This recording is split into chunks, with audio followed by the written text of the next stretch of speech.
Grant, let's talk about everyone's favorite topic, the state of the NBA game. And the genesis of this is we've already kind of done, I recorded with Mort from the NBA podcast, like the post All-Star break fallout. So this isn't, although you had an interesting thought about what was discussed then that I wanted to ask you about.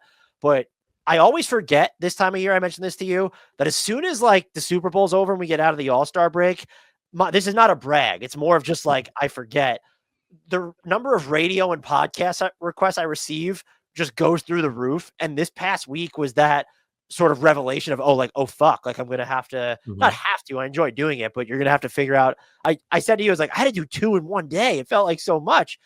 And the question I'm continuously asked right now is whether they're using it as All-Star break is the impetus, what Draymond Green has said, Eddie Johnson in response to Draymond Green, what other people have said. Is just the NBA. They've asked me about like, how do we make the NBA game better because it's so much worse? Yeah. And I believe it comes down to a perception problem more than anything. And I'm just curious where you land. We've talked about this before, but it's like these people are asking the questions and I want to be able to have a discussion about it without saying, because I do think part of the problem is if I sit here and just say, no, you're fucking wrong. Yeah. Like, what are the biggest things that stand out when people are, I know they're asking you this question, or when you see people saying the game is worse, like do you think are the biggest misconceptions that are driving like what's going on right now? Yeah. Like when you come across that stuff and like the radio hits are the wrong place to do this. Cause it's all like, bing, bang, in and out. Like, it's not like let's have a drawn out discussion. Like, I want to ask, like, what do you mean? Like, if someone says like, it's worse, well, okay. Like why?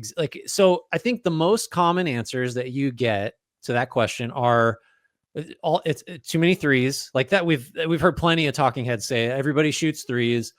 Offense is homogenous, which is kind of just an offshoot of like, everyone wants to shoot a lot of threes. Right. It all looks the same. What are the other like main gripes, I guess? Like there's not as much creativity is one for sure. The other one I get a lot is players not playing enough, load management. Yeah. They don't care. Yeah. So I think to have a productive discussion, you almost have to say like you and I agree that like, it's actually just objectively wrong that the quality of the game is worse. And that you can show that in any number of like, you can get the numbers that show like how much more players are moving around, like how many more intricate actions there are by every offense. Like, and look, for us, it's hard because we're in a silo and we've heard and agree with like all the counter arguments. So I feel like I'm just regurgitating stuff that maybe a broader audience like hasn't heard because they're not in the same silo, but it's like, yes, everybody wants to shoot a lot of threes because mathematically those are the best shots, those in shots at the rim. So if all you're saying is everyone wants to shoot threes and therefore the game is worse, it's like you're just not watching how teams go about trying to get those threes and how difficult it is and how much strategic like thinking and counter thinking is required in the push and pull of like, we want to get certain shots. How do we do that? How does the defense try to prevent you from doing that? So I think like there's no way to say this without it coming off as like being an elitist or calling someone like just dumb.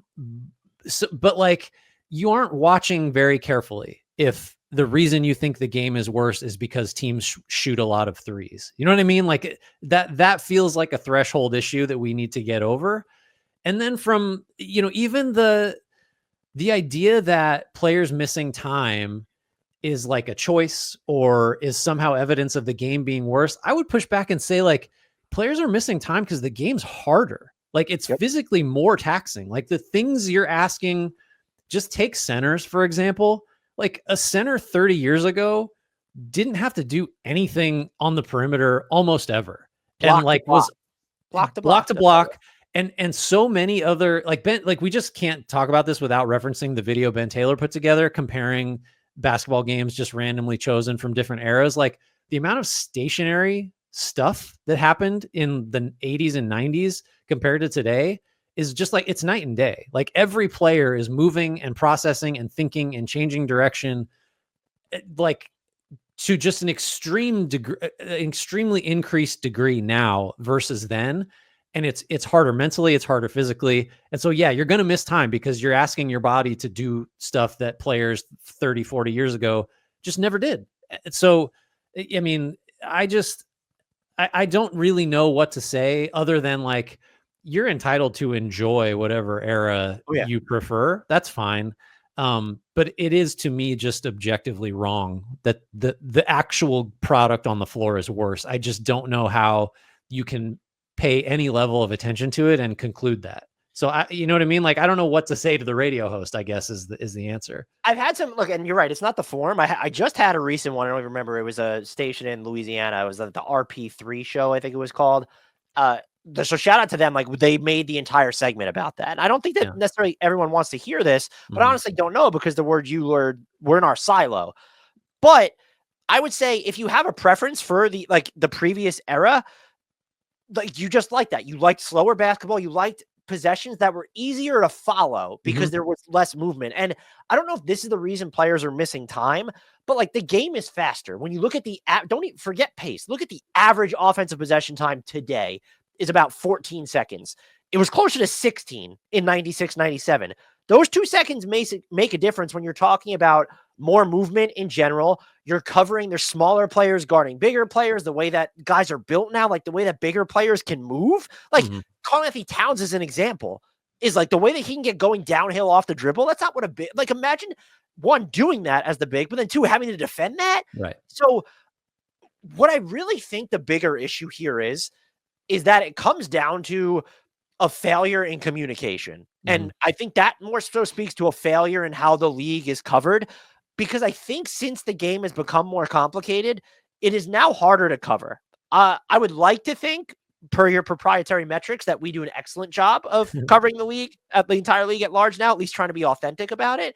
But it's hard. And there are people that, if you want to know more about how, like, the X's and O's of it, if you go watch it, like the Ben Taylor video, go watch that video about thinking basketball. Just Google it on YouTube and it'll show what players and media members are getting wrong.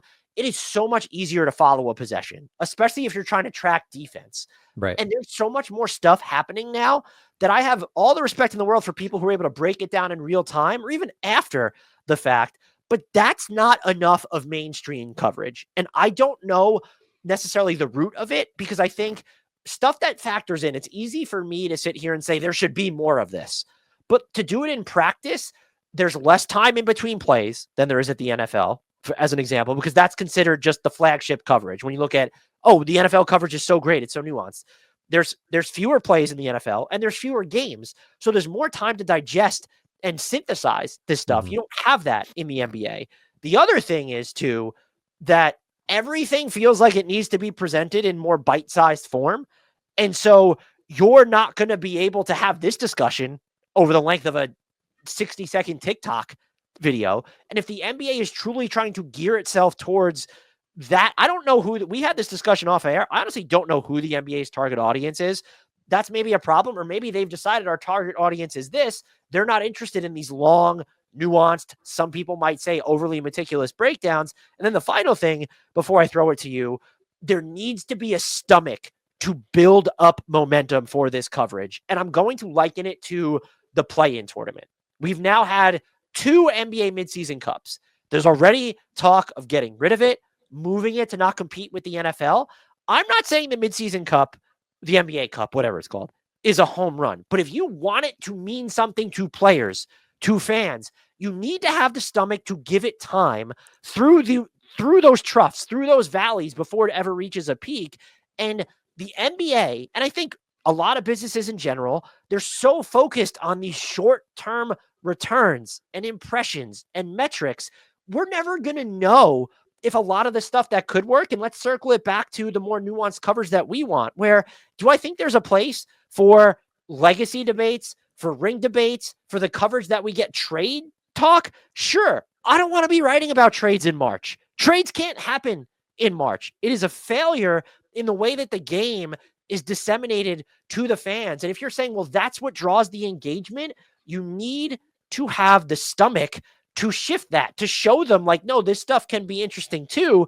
And if it turns out, I don't know if you can do that. Maybe it turns out that the NBA's demographic doesn't want that stuff and they care more Yeah. about rankings overall. Yeah. There's also a way to do, and I think this is what we do among the things we do best. There's a way to centralize your coverage and say, rather than we're going to bounce around the NBA and talk about random things, we can talk about surprises and disappointments and then get into why and be more specific and make it your own. The idea is maybe cookie cutter in the search of centralization, which I totally understand, but like the actual content within it doesn't have to be. And so I chalk most of this stuff up to there's that. And then I also think I promise this is quickly, the former players talking about this, I think there's always going to be, we'll be guilty of it too, by saying like our era is better than the next one. But I also think that because the level of money involved now, there might be a tinge of resentment to where players in the 90s as non-stars weren't making anywhere near, even when you account for inflation, what role players are today.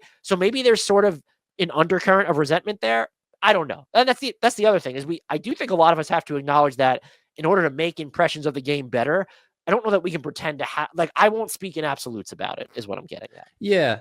I think just to touch on the idea of like the messaging that needs to be there, or like, you know, what you hear a lot in conjunction with this conversation is, and JJ Redick has said this, you know, the people that are discussing the game and in prominent positions in the NBA media that spend a lot of time speaking ill of its current state, like it's unfortunate like that matters, you know, like if the game is as good as you and I are saying it is, like shouldn't the merits of that just carry the day and everybody who actually watches it will come to decide that like, no, this is great. Like look at the athleticism, look at the sophistication, look at the skill, look at like there's no stiffs like anywhere on the floor, and there used to be a minimum of 2 at all time. Like shouldn't that like, so it bums me out that we need to care about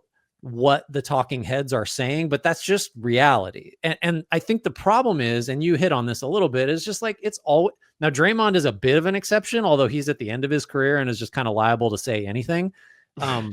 But it is just guys that are back in my daying it. Like that really is, you look at who all the prominent voices are that discuss the league, and it's retired players. And it's often like really, really good retired players who, for like lots of reasons, like feel like the game when they kicked ass at it was its best, right? Because like that's kind of self-aggrandizing in a way. Like it was the best then, and I was the best at it, and therefore, like what's happening now is worse somehow. I just think it is true ultimately that we need more celebration of it, and we need more highlighting of like, no.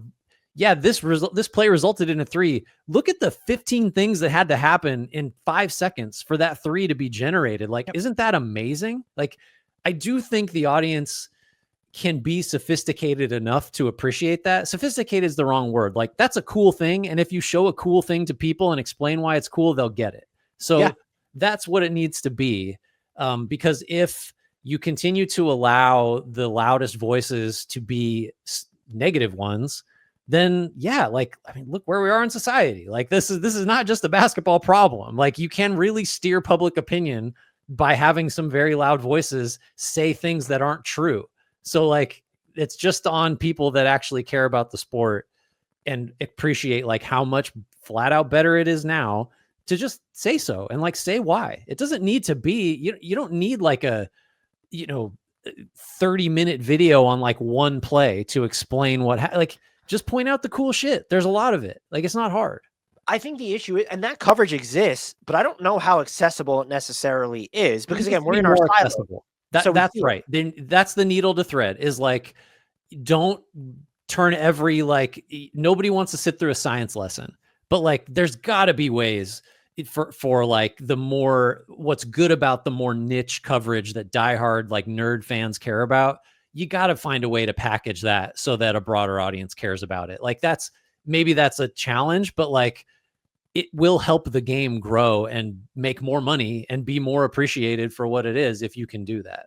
I do. And I honestly think it's an insult to the sophistication of, let's use NBA fans specifically, to just assume that you can't do it this way and that the only type of engagement is rage engagement that's worth pursuing. Well, So yeah. the accessibility thing is just a big one. And I just don't know. Maybe things change with the way like now Amazon and NBC are getting in the fold. Everyone seems optimistic about some of the cast they've put together.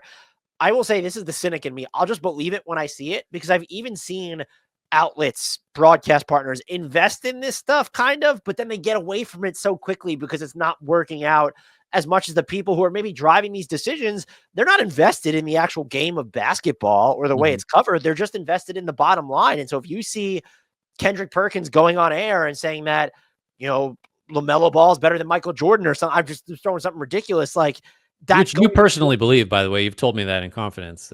Yeah, but that's like, I feel like that wasn't spicy enough. That's a real take that someone can and should have.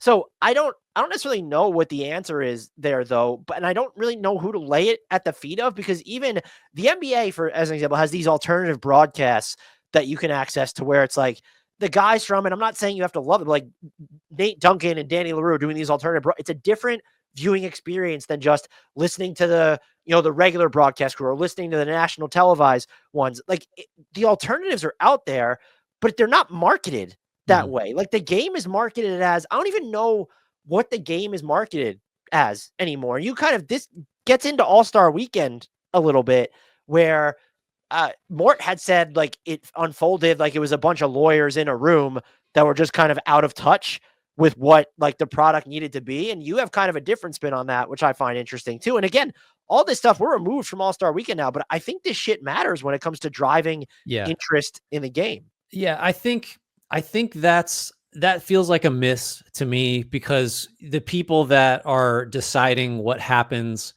at All-Star Weekend are the ones with the most information on and greatest incentive to like drive audience engagement.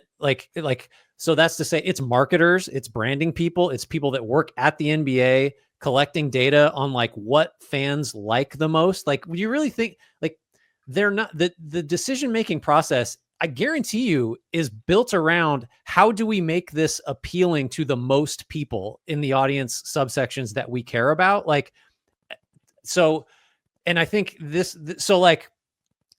I have a hard time believing that like the NBA is not throwing like every resource at how do we engage? How do we make people enjoy this? How do we make people care, pay attention, whatever? And I think, and I'll throw myself in this bucket, like not super interested in All-Star Weekend, not super interested, like could not be less interested in Mr. Beast, like doing a half-court shooting competition or like, and the Mac McClung of it all, that was actually really fun. That was fun. Like, I could use less Kevin Hart in my life. Could use a lot less Kevin Hart. But you know what? You know who likes, this is getting my point. You know who likes Kevin Hart? Young people.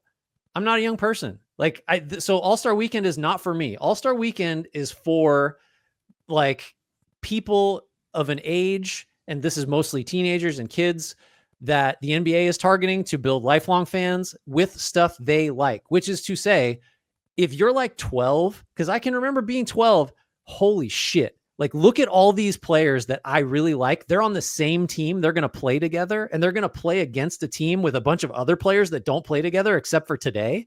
That's insane. Like, if you're of a certain age and you're not jaded like we are and haven't seen 30 All-Star games, the novelty of that is still going to like blow you away. So that's one thing. The other thing is I had a friend that took his son that's like a tween to the arena, and it's like everyone lost their shit for Mr. Beast. He's for them. Like, so the NBA is like appealing to the customer base. I think it actually cares a lot about, and it's thinking hard about the ways to do that. Kevin Hart's part of that. Mr. Beast is part of that. There's not a whole lot of great excuses for like the downtime. I don't know what you do about that. That feels like a mistake between the actual All-Star games, plural. But like, I think the league is actually succeeding in a lot of ways. I'm not persuaded by the like, well, look at the brand engagement. Like, no, miss me with that. We're talking about like what's interesting to fans. I think it isn't for me. But so like, I don't think the league really cares that much if it's successful in reaching me or like impressing me with All-Star Weekend. I think it is for younger people, and I think they did like it. I think like that's the thing, is the people that are complaining about it are not from that demographic, and I think all the evidence suggests the NBA cares about that demographic and not so much us. We're going to care about the league no matter what. It's trying to grab new people. That's the whole game.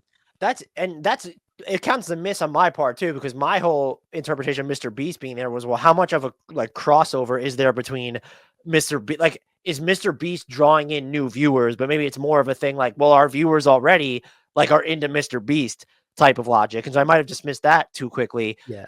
I do think what you touched on, and we've already talked about it in relation to the actual game, this is another instance of mythologizing the past as you put more distance between it like and yourself, because all-star games, they make it seem like Kobe was out there, like that's when he tore his Achilles, was like really like trying to win the all-star game. No, like that's these all like it was about when I was younger, like seeing the different jerseys and then the highlights, which is just, you want to know why the NBA's invested in those, and those are all over a Bleacher Report or an ESPN app. Like that's probably the stuff kids are interested. Like, oh my God, Steph Curry threw a lob to Kevin Durant or something. Yeah.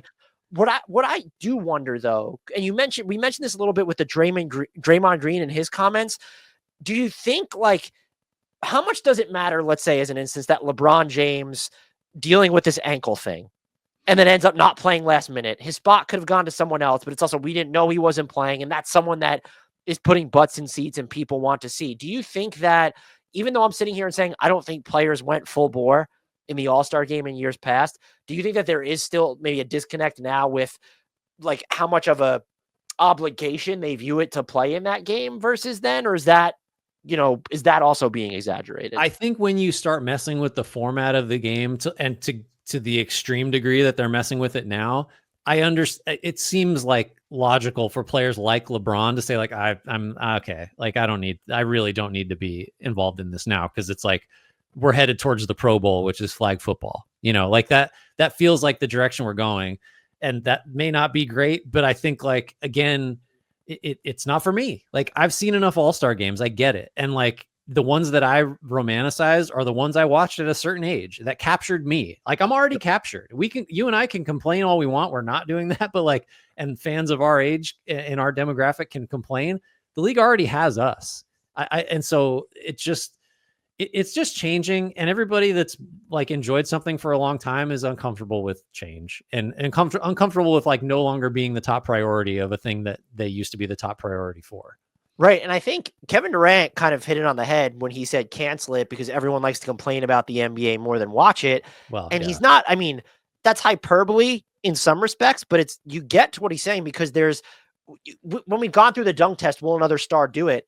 It's kind of the same thing here, where it's just, there's more for these players to lose than gain at this point by doing something extra, because they become a meme, or they're not trying hard enough, or they should have played better. And that comes with the territory of making so much money, and in an age where just everything is just quantified, collated, like disseminated, like in an instant.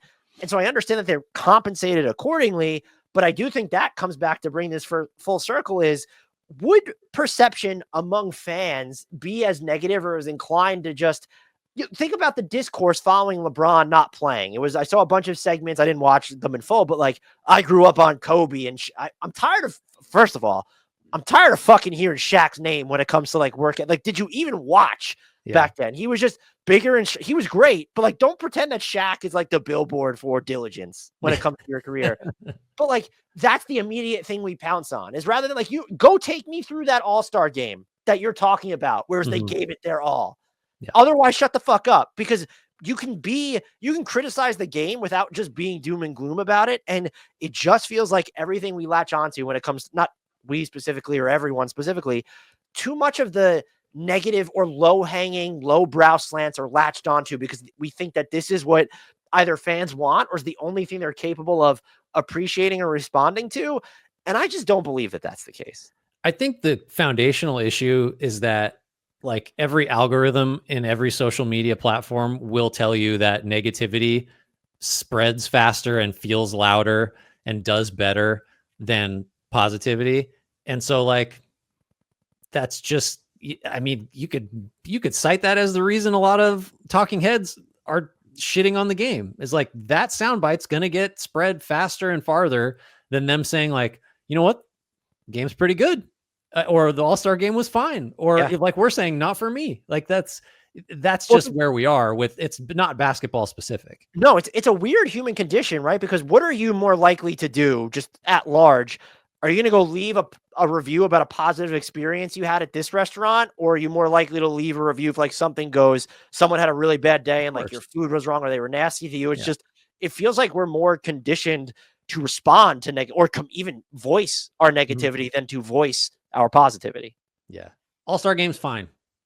Or it's not for me, so I don't care. Well, they should probably revert back, but if they're going to stick with this format, that's the same thing with what we were just talking about. If you're changing coverage, like you need to give it more than a second, right. I would think. Yeah, I mean, I agree with that. Even if it's not perfect, let's give it 5 years and see how it goes. Trim the downtime in between it. I was about to say, I'll stand by this. I don't think less basketball when it comes to basketball is ever the answer for basketball. That we agree on. How about we close on that? You ready to take us out of here? Thanks everybody for listening, for watching. Let us know what you think.